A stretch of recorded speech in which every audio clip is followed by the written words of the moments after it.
You love your partner so much, but there is an unknown silence between you two. You think we're fine, we don't really fight.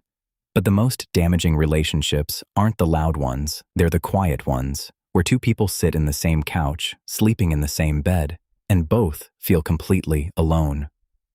That, "I'm fine" when you're not fine. That argument you had 3 weeks ago that never actually got resolved, just got buried. That's a communication problem.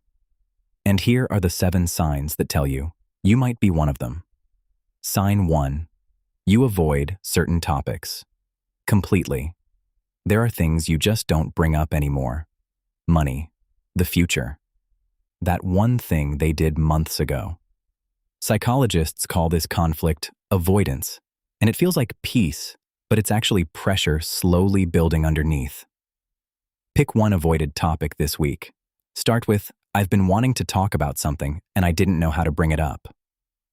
That one sentence opens more doors than you think. Sign 2. You fight about small things, but it's never really about that. The argument starts about dishes, then it's about never listening, then somehow it's about something from 2 years ago. Dr. John Gottman found that most couples argue about surface things because the real feeling, "I don't feel valued," never gets said out loud. Next time you feel the irritation rising, pause and ask yourself, "What am I actually feeling right now?" Say that instead. Sign 3. One person always goes quiet. One person wants to talk it out right now. The other shuts down, goes cold, leaves the room. Gottman calls this stonewalling, and research shows it predicts relationship breakdown more accurately than fighting does. The person who shuts down needs to say, "I need 20 minutes, then I'm coming back to this." Not silence. A pause with a promise. Sign 4. You feel lonely. Inside the relationship. You're in the same room, but you feel completely alone. Psychologists call this emotional distance, and it doesn't happen suddenly. It builds through every small moment you chose silence over honesty. Ask one real question every day. Not, "How was your day?" Something like, "What's been on your mind lately?" Small, but it breaks the distance. Sign 5. You keep score. You remember every time they let you down, every canceled plan, every time you gave more than they did.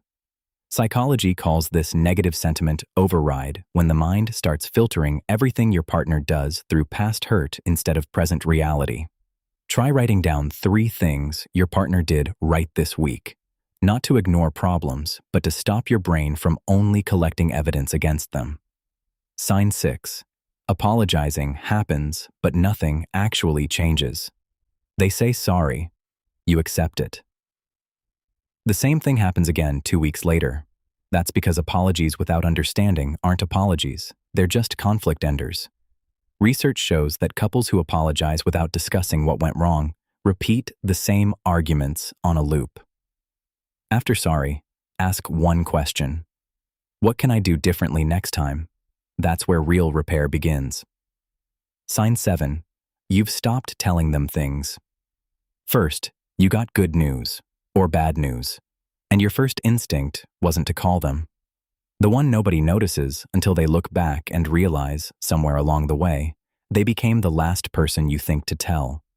Psychologists call this emotional intimacy erosion, and it's usually the final sign before two people start feeling more like roommates than partners. Tell them something today. Anything. A thought, a feeling, something small that happened. Intimacy rebuilds in the smallest moments. Most couples don't fall apart because they have stopped loving each other. They fall apart because they stopped being honest with each other. And the couples who last, they're not the ones who never fight. They're the ones who figured out how to fight for each other, even when the argument is with each other.